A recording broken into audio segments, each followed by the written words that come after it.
Hi everybody. So in this video, I want to show you how we can sketch and visualize reciprocal graphs. So in our first example, we've been asked to sketch y equals 1 over x, y equals 2 over x. So here we've got the graph of y equals 1 over x. And by considering a few points, I want to show you how we can get this curve.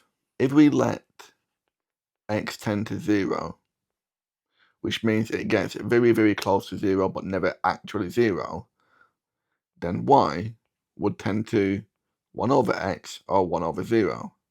And 1 divided by 0 is equal to infinity. And this is where we get what is called an asymptote at this point and at this point.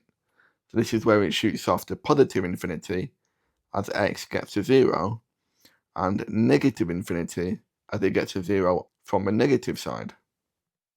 And then if we let x tend to infinity, then we have y will tend to 1 over infinity, and 1 divided by infinity will equal 0. And this is why we have a horizontal asymptote.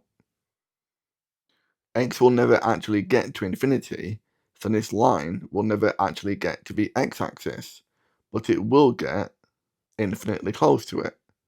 And the same is true when we have x as negative. So this explains the vertical and the horizontal asymptotes. Now, to understand the curved nature, if we say let x equal to 1, then we have y equals 1 over x, 1 over 1, which will give us 1. So when x is 1, y will be 1. But now if we say let x equals 2, then y will equal 1 over 2, which is a half. So when x equals 2, y will equal 1 half. And this will be at this point. And the same is true when x is negative. We'll have negative 1 and negative a half. If we choose one more point, let's say when x equals 1 half, then y will equal 1 over 1 half, which is 2. So when x equals a half, y will equal 2.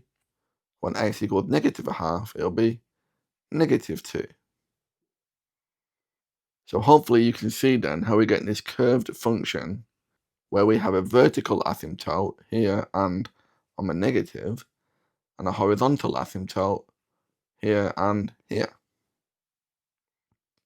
So now if we look at y equals 2 over x, we have this positive blue curve and the negative blue curve. I'll just get rid of all my previous working. So we have y equals 2 over x, and if we go through the same process, we'll let x tend to 0, so y will tend to 2 over 0, which is again infinity. So we still get our vertical asymptotes at x equals 0. And if we let x tend to infinity, then y will tend to 2 over infinity, which is again 0. So we also keep our horizontal asymptotes at y equals 0. And I want to show why this blue curve is above the red curve, even though it shares the same asymptotes. If we let x equal 1, well, y will equal 2 over 1, which is 2. So when x equals 1, y will equal 2. The same will be on the negative. And if we let x equal 2, then y will equal 2 over 2, which is 1. So we have this point and the corresponding negative point. So if we move on to y equals 1 over 2x, now we have this green curve. We keep the same asymptotes because we're still dividing by 0 and infinity. And I'll just get rid of this working out. But now if we let x equals 1, well, y will equal 1 over 2 lots of 1, 1 over 2. So when x equals 1, this will be our y value.